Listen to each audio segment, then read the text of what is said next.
melanjutkan perbincangan tentang transformasi pelayanan wisata di era pandemi COVID-19 yang hingga hari ini tidak berujung, Bung Boy ya. Betul. Oke. Dari perbincangan kita tadi, Bung Boy, dilihat bahwa unpredictable, tidak dapat dipastikan kapan pandemi COVID-19 berakhir gitu ya.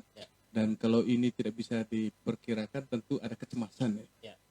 Khususnya kita pegiat pariwisata ini, what we gonna do? Apa yang akan kita lakukan? Begitu. Bung Boy, ada hal yang mau disampaikan, Bung? Iya, saya pikir tentu semua kita sekarang berupaya untuk beradaptasi dengan cara masing-masing ya.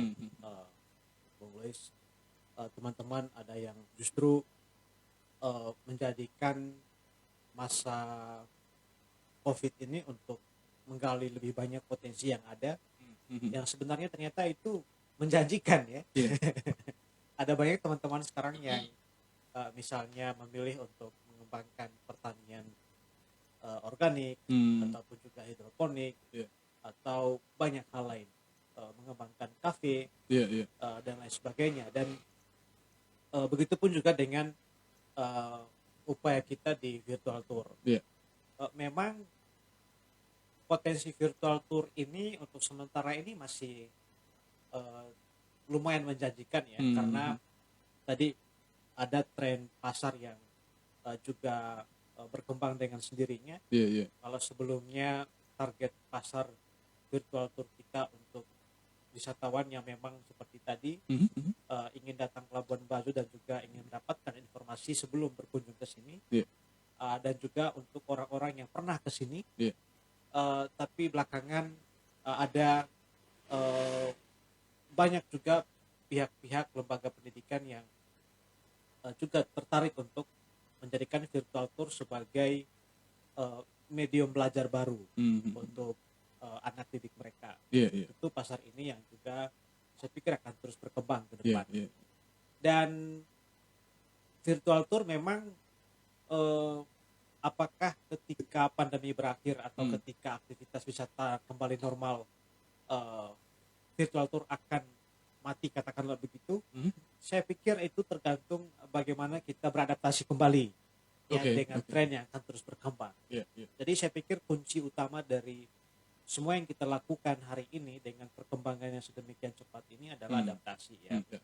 Bahwa hari demi hari ya, tahun demi tahun akan ada perubahan, dan kita hanya perlu adaptasi untuk menyesuaikan diri dengan tren pasar, dengan tren lain-lainnya. Jadi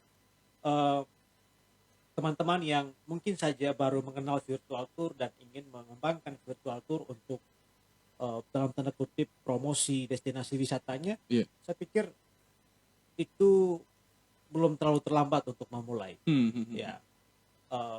It is it is better too late than never, begitu ya.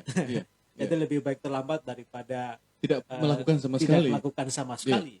Jadi untuk teman-teman yang mengelola destinasi wisata, ya saya optimis bahwa ketika destinasi wisata itu dikemas sedemikian menarik secara virtual, saya pikir akan tetap punya pasar sendiri.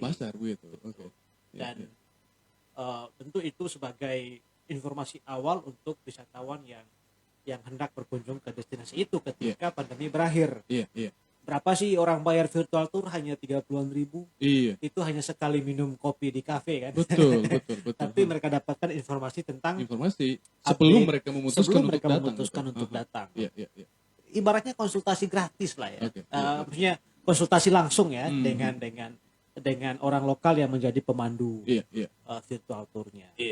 Jadi kita ya optimis bahwa virtual tour akan terus berkembang, tentu dengan upaya adaptasi yang juga mesti dilakukan seiring perkembangan tren wisata ke depan, dan juga seiring pandemi mungkin akan berakhir gitu.